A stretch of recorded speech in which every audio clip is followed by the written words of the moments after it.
Nguhaye ikaze wowe ukunda kandi ukurikira KUBA Media TV. Ibiganiro byacu bihora bihari buri munsi.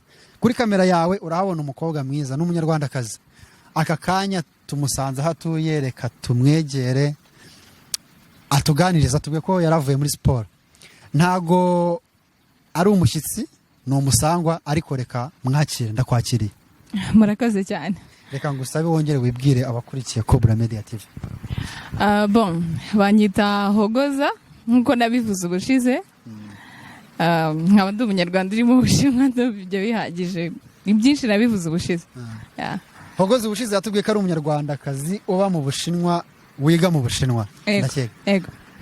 Tugusanze uvuye muri sport rero. Ego. Ubu usanzwe uri umukunzi wa sport? Ego ndayikunda. By'umwihariko gukunda sport, ubuhe bwoko bwa sport? Bon, biterwa na mode, ariko ubusanzwe nkunda basket urebye kurusha ibindi. Basket, okay. Abakobwa benshi ubundi bavuga ko bakunda tennis bitewe n'abastarikazi bafashe isi mu mukino wa tennis, none ukunda basket. Imyidagaduro hano mu Bushinwa ku muntu w'umunyamahanga, by'umwihariko umunyarwandakazi wiga mu Bushinwa, bimeze bite? Hari ubwisanzwe bwo gukora sport? Bon, hano ntacyo ni bisanzwe, gusa ntago nyine sport zikorwa cyane nko mu Rwanda, sinzi, ariko wenda wasanga ari twe turi bashyashya mu gihugu utazi ngo bigenda gute, ariko hano naho turazikora nk'ibisanzwe. Yego. Kujoininga societe y'Abashinwa ku buryo wenda tuvuge niba ari abanyeshuri mwiga n'abashinwa mukajya gukora sport, ni ibintu bimeze bite? Biroroha, bari open cya wenda bisaba ije? Abashinwa nta kibazo cyabo, gusa wenda ikibazo cya kubaho ni ururimi, ariko iyo ubasha kuvugana nabo mukabasha nyine kuganira, ndumva nta kibazo cyazamo. Gukina bari ibisanzwe. Iyo uzi ururimi babyoroshye. Aha, umunyarwandakazi ukunda siporo, ngira ngo ababibona murabona ko nataye biragaragara ko ari umuntu wa siporo kabisa.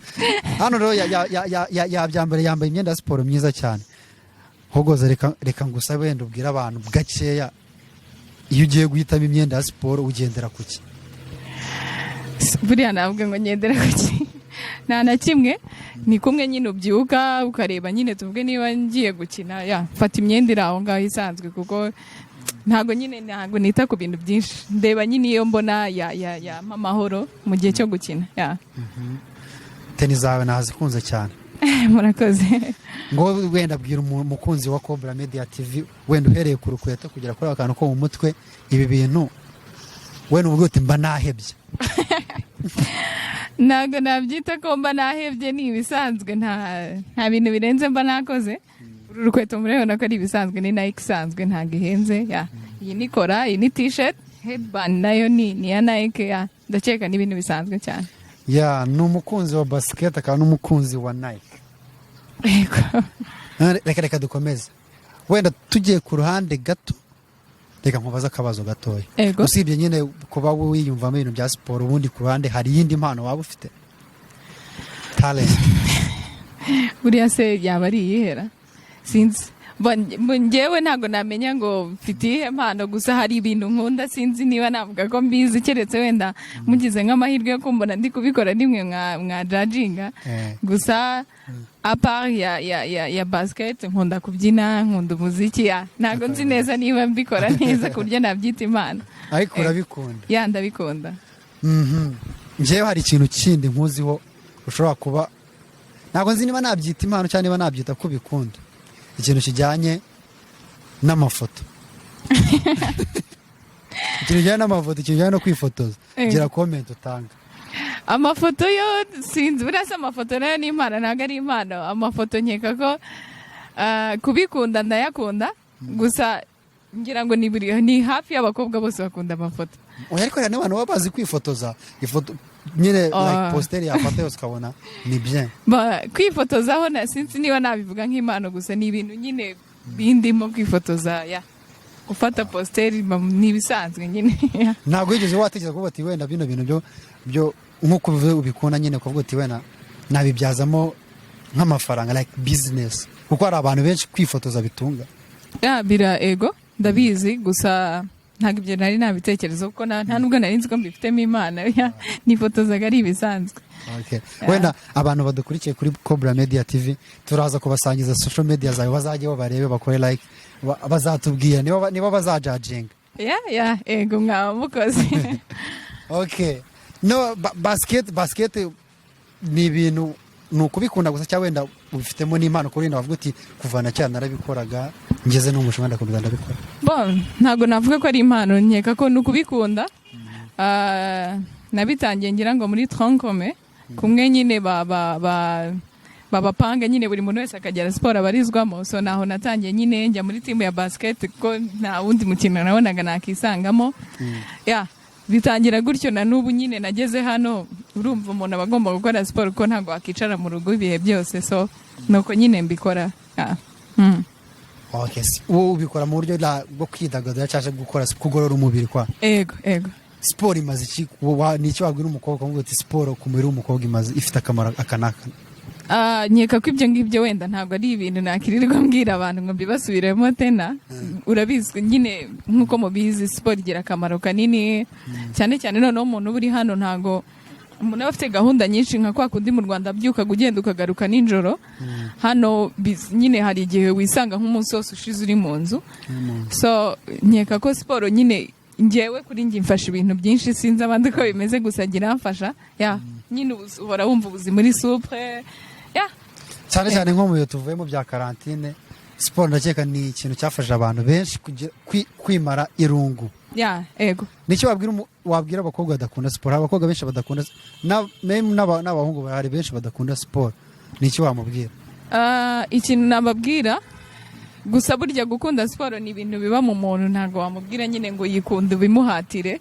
Gusa ikintu nababwira nyine wenda nukubabwira ibyiza byayo ko igira ibyiza ku buzima, nabo barabizi nubwo utayikora burya ariko bubizi. So umuntu ushoboye kuyikora yayikora, kuko hari igihe bigusaba ko kera uzajya kuyikora ubitegetswe na muganga, nyamara ari kubikora ari ibisanzwe bikagenda neza. So ikintu nababwira nyine ushoboye kuyikora ubikunze yabikora, n'utayikora nawe yabyitoza. Okay.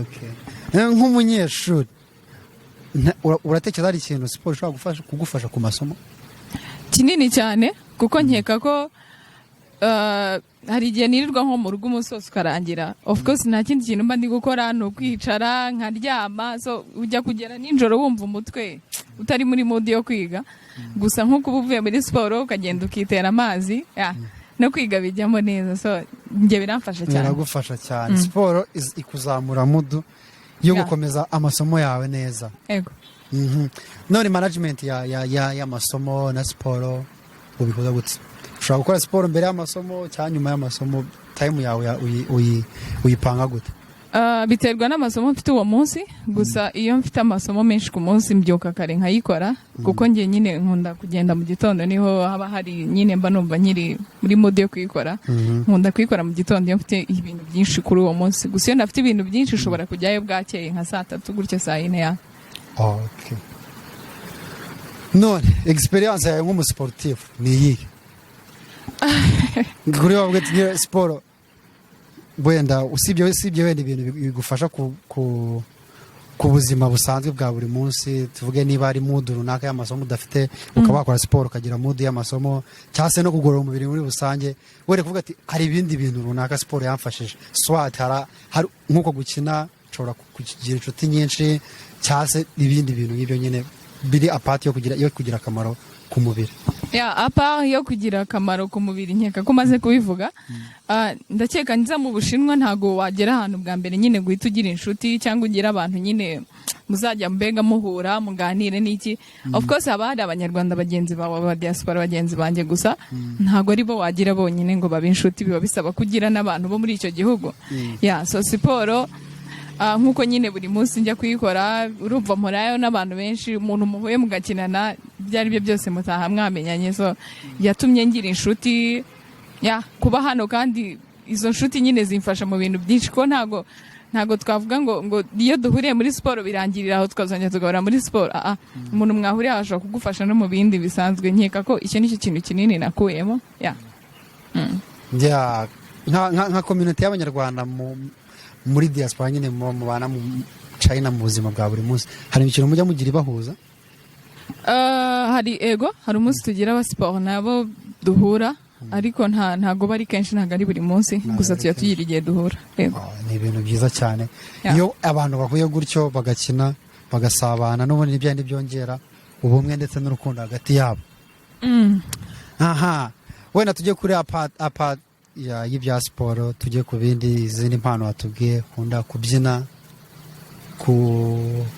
kuririmba, no umuziki, kubyina, akunda umuziki. Okay, ibintu byo kubyina ariko njye ndebye nyine like appearance ubanza ushobora no kubishobora. Ntabwo ndakubona ubyina ariko ubanza ubishobora. Sinzi gusa ni ibisanzwe nyine mbyina nk'ibisanzwe. Ni kuva kera cyangwa wenda byaje ukuze? Oya, kuva kera nkunda music. Ni ibintu nkunda kuva kera. Ubwo urabona ajye wegera nk'umuntu avuga ati ngiye kuva kera wenda natangiye mbyina nko mu rusengero, like nk'abakatolika ati natangiye mbyina mu rusengero, ariko wenda cyane no mu bakristo bisanzwe za drama, ngezeho nyuma nyine nkomeza kwikundira umuziki gutyo. Nawe nuko byaje? Oya, nje nta rusengero nabyinyemo, nta team nabyinyemo, just kuba ndi mu rugo nyine nakumva music, nkumva ni ibintu bisanzwe kuko buriya music kuri nkingira akamaro kanini, so niho nyine nayikunze kuva kera nyine kwa kundi mu rugo muri abana benshi n'iki gucomeka radio mugomba bari ibintu nyine byiza, nuko nabikunze. Ntago navuga ngo nabikoze ahantu cyangwa nagize ute, nuko bikunda nyine bindimo bisanzwe. Cyangwa ufite naho ubikomora wenda tuvuge like nk'umubyeyi cyangwa se nk'undi muntu mukuru nyine ureberaho mu muryango akaba abikunda cyangwa azi no kubikora? Byashoboka ariko sinzi ko ariho nabibwiye kuko ababyina mu rugo nandi ba sister bakuru babyinaga traditionnel, ariko sinzi ko ariho nabikuye. None reka nkubaze ikibazo. Nk'umuntu uba mu Bushinwa, ubushize tugana watubwiye ko nyine ntabwo ari igihe gito umaze uba mu Bushinwa, haciye igihe. Mbere yo kuza mu Bushinwa ni ibiki we expectingaga mu Bushinwa, kubona nko mu Bushinwa? Expectation aba ari nyinshi. Numvaga Ubushinwa, iyo wicaye mu Rwanda uba wumva ari ahantu hadasanzwe ku buryo sinzi ko mbega uba we expecting ibintu byinshi, igihugu cyiza. Numvaga nta hantu haba ubutaka nshobora nko kubona, sinzi ukuntu umuntu aba abyiyumvisha gusa. Nkumva ni ahantu nyine ntazahura n'abirabura benshi, nkumva ni ahantu nyine ntazaba nyine nisanzuye gukora ibintu bisanzwe nyine, kubera numvaga ko nyine niba ahantu hose ari Abashinwa bose bizagenda gute. Of course uba ufite expectation nyinshi, harimo n'ubwoba, gusa iyo ugeze hano nyine ubona ko ibintu byose ari ibisanzwe. Wenda ntabwo wigeze ugira ikintu cyo kumva ufite kuvuga ati wenda ningeraho nshobora kuzaba mfite nk'ikintu cy'irungu ndi njyenyine, ibintu nk'ibyo ngibyo? Ibyo ni ikintu buri muntu wese yibaza. Numvaga nzaba mfite irungu kuko nta muntu wo mu rugo muba mujyanye, nta nshuti nyine magana muba mujyanye, abantu bose bari guhura bwa mbere. Gusa iyo uhageze nyine ibintu byose burya bibi bisanzwe, ubona ko nyine nta kintu kidashoboka. Warageze nyine ubona nyine ni ibintu bisanzwe. Reka nkubaze, turasubira kuri ya kote y'ibintu bijyanye n'ibintu ukunda, indirimbo, kubyina, music, ibintu nk'ibyo ngibyo. Wenda tubwire nk'indirimbo, wenda indirimbo hagati y'eshatu n'eshanu ukunda kumva, like birumvikana buri munsi nk'umuntu ukunda umuziki ntabwo bwakira tumvisha indirimbo. Playlist yawe ni izihe ndirimbo wenda eshatu kujya kuri eshanu zibanza? ubuse ndamenya mvuga izihe, mu Rwanda, hanze cyangwa? Wenda tuvuge mu Rwanda no hanze. Tuvuge mu Rwanda gusa nta kibazo. Okay, mu Rwanda nkunda Meddy. Nkunda Meddy, ba Bruce Melody, abantu nyine nk'abo. So indirimbo z'ubu ni nshyashya zabo nyine. Indirimbo nshyashya zabo ugomba kuba uyumvisha uko byari nakose. Uretse Meddy na Debe nta wundi muhanzi w'umunyarwanda na Bruce Melody nta wundi muhanzi w'umunyarwanda ukunda? Oya, barahari bose ndabakunda of course, ariko hari umuntu nyine ushobora nko kumva indirimbo ze kuryo uyugicana nyine tuvuge nka abari witushiramo. Tubigenze gutya, batatu ba mbere nkunda Meddy, nkunda Bruce Melody na Knowless. Bruce Melody, Meddy na Knowless. Reka tuganire ibijyanye n'utuntu n'utundi, n'ibindi turaza kubigira ko nyuma nta kibazo. Kuva ukiri umwana mwana n'ubu ntabwo urakura cyane ariko at least hari ahantu ugeze ukiri umwana nyine wumvaga hari igihe nk'umuntu ari umwe avuga ati wenda nkanya avuga ati wenda nzaba nk'umusirikare wumvaga wifuza kuzaba iki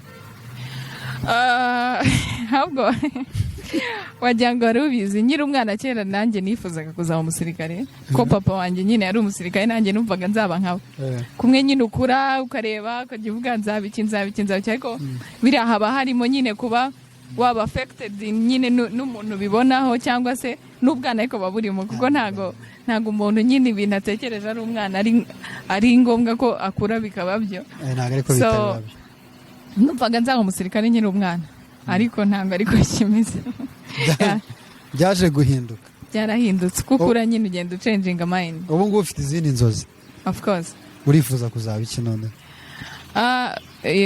bon kuba umusirikare byari iby'ubwana nkuze nize nyine ngiye mu mashuri muri superieur bisaba ko niga nyine nize ibintu bijyanye na economy na n'ubu nibyo niga so byatumye nyine niyumvamo ubucuruzi cyane kurusha bya bindi so numva nyine nkeneye kuzaba umuntu wikorera ku giti cye umucuruzi urashaka kuzaba umuntu wikorera ku giti cye yego noneho uri no mu gihugu navuga ibintu byo gucuruza babyumva cyane ubona hari amahirwe yo kuba wakora ubucuruzi hano China amahirwe arahari cyane amahirwe arahari pe ntago wenda haburamo imbogamizi ariko ikintu ukunda uragikora kandi hano amahirwe arahari mu by'ukuri wumva wakora ubuhe bwoko bw'ubucuruzi wabikorera hano cyangwa se ukabikora biri international mba numva biri international ibyo byiza kuko ndi mu Bushinwa ariko ntabwo bikora ko ndi umunyarwanda so numva nafata ibintu hano biri mu Bushinwa nkabisangiza nyine mu Rwanda byaba byiza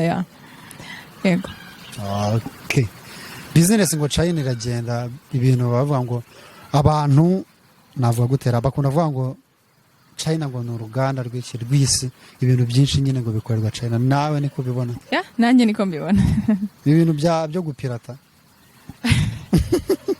made in China ubushize ndumva icyo kintu umwana kimbaje gusa ntabwo njye byita gupirata of course iyo nyine abashinwa njye mbafata nk'abantu batekereza impande zombi ntabwo nabyita gupirata kuko bakorera ni ugukorera isoko biriya nta sinzi urumva umuntu ufite amafaranga make aba agomba kugira icyo abona n'ufite menshi akabona icyo akeneye so niba rero yakoze inkweto tuvuge nka Nike agakora nk'ibihumbi 300 ariko tena agakora n'ibihumbi 3 ku muntu ufite ibihumbi 3 ntago azavuga ko iya 3 ari pirate ariko ko ufite 300 nabona iya 3 azavuga ko ari pirate so njye nkeka ko wita ikintu pirate bitewe nawe nyine n'ubushobozi ufite n'iki so abashinwa icyo bakora ni ugukorera isoko nyine rusange abantu bose bakibona ni ibijyanye n'igiciro n'ifaranga niryo baba bashaka abe 50 barayafata abe ari hejuru uko yangana rwose barafata none uratubwira uti ndi umunyarwandakazi ariko mba n'ubundi mu Bushinwa ariko hari n'abadiaspora nyine niyo mpamvu bitwa n'abadiaspora bameze nk'abatuye mu mahanga ubona China bibaye ngombwa ko ari igihugu uturamo ubona byakunda cyangwa hari ingorane n'imbogamizi kuri njye byakunda kuko China ni igihugu ubuzima buroroshye kubaho ntago sinzi wenda ibindi bihugu sinabigiyemo ariko nkurikije experience mvana mu bashuti banjye numva China ari igihugu nyine cyo njye nagituramo bishobotse nta kibazo mpabona abantu benshi bakunda kuvuga ngo ubuzima bwa China ngo burahendutse nawe niko ubibona nanjye niko mbibona mu by'ukuri okay reka dukomeze abantu bakurikiye KUBA Media TV barashaka abantu uyu munsi bagomba kugukorera icyo bita babivuga gutera ntabwo nzi ukuntu babivuga ariko nyine ni ugusobanukirwa nanjye nabivuze ibintu bijyanye no kwifotoza ibintu bijyanye ubundi kwifotoza biba bijyanye ntabwo wakambara nawe ngo wifotoze uko byagenda rwose uba ufite ukuntu uzi kwambara neza kugira ngo n'amafoto aryohe noneho iyo wambara neza plazi kumenya gufata izo positeri bikaryoha ibyo bintu twabyita nka fashion kumurika imideli hari abantu nyine baba bafite iyo taye like you taye nziza noneho baberwa hanyuma bakajya mu mazu akora imyenda bakajya kumurika iyo mideli abantu nabivuze wera tuzumva n'abandi icyo babivuga abantu benshi bakubwiye ko ufite impano nk'iyo ngiyo ubona ari ibintu wabyazamo amafaranga bon mbere na mbere murakoze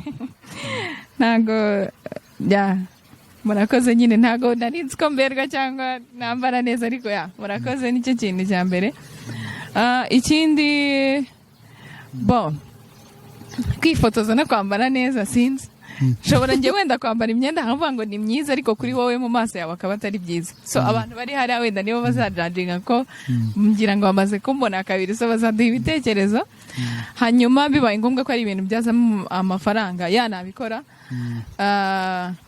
gusa kuri ubu nyine ntago ndabona inzira byacamo gusa bishobotse nabikora yego okay aragira ati bishobotse yabikora ni ibintu byiza nabona navuga ku ruhande like ubungubu nyine abantu benshi isi tuba tugezemo ni isi ya creativity nyine niba hari ikintu ufite so ati niba uzi gukina ushobora kugerageza uburyo wabishyiramo imbaraga ukabibyaza amafaranga hari abakobwa benshi gukina bitunze kumurika imideri wabona bikunze ntago nzi wena ariko ndiza ntago ndeba nabi wena n'abakurikira Cobra Media TV bazajajinga batubwire ariko nzi ko icyo kintu nakikubonyeho murakoze cyane so buriya bazatubwira muzaduha ibitekerezo nicyo nyine buriya bazareba interview bazaduha ibitekerezo gusa nanjye nabivuze bishoboka nabikora gusa nyine nuko wenda ntabwo ari ikintu umuntu yatekereza ngo mu gitondo abyuka agikora bisaba ko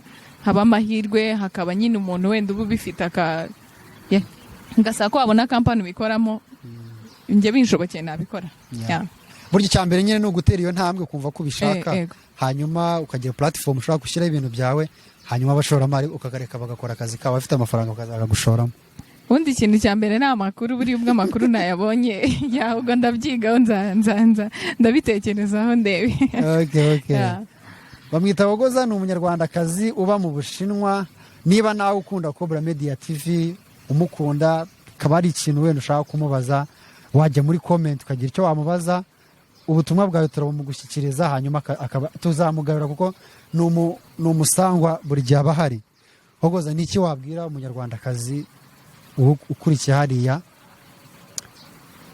mbere nkubaze kubijya ukunda siporo nkawe ni iki wamubwira murakoze ibyo waruvuze nyine abantu bari hariya umuntu wifuza kugira icyo ambaza umuntu wifuza kumenya byinshi kuri njye komenti muzazitere nzabasubiza ko mbishoboye hanyuma umunyarwanda ukunda siporo nkanjye ikintu cya mbere namubwira ko haje siporo ni ibintu byiza cyane cyane ku mwana w'umunyarwandakazi abakobwa hari ibintu byinshi nyine wenda twe ureba ukabona ntabwo wabishobora ugasanga rimwe na rimwe twimajina ko siporo ari iz'abahungu gusa buri ibintu byose iyo ubifitemo ubushake birashoboka kandi burya umukobwa wateye intambwe uwo muntu rwose I salute so abakobwa umuntu nyine ukunda siporo icyo namubwira ni byiza bigira ubuzima bwiza ikindi abakobwa turi abantu bahora bashaka nyine kuba niba ukeneye tayi ibyo ari byo byose ntabwo uzicara mu rugo ngo izizana so abakurikiye Cobra Media TV ashobora kuba harimo abantu bagukunda wagira gutyo ukabasangiza platform ukoresha kuri social media Instagram Facebook WhatsApp no WhatsApp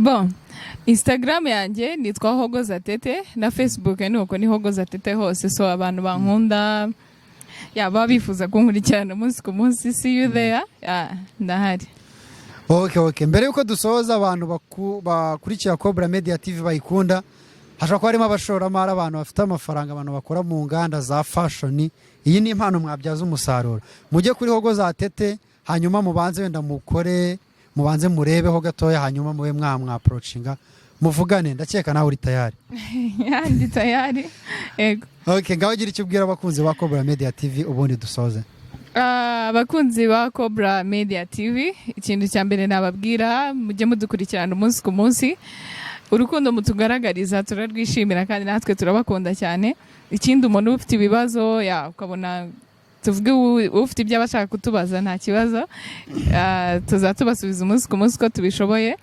ikindi umaze kureba interview wibuke gukora like comment na share murakoze cyane. Okay, twari kumwe na Hogoza umunyarwandakazi uba mu Bushinwa, umuntu sportif, ibintu byo kubyina, music byose arabikunda. Mujye gukora subscribe kuri Cobra Media TV niba mudukunda, hanyuma umunsi ku munsi ibiganiro byo bihora bihari nakagaruka. Reka dusoze. Murakoze cyane. Ciao.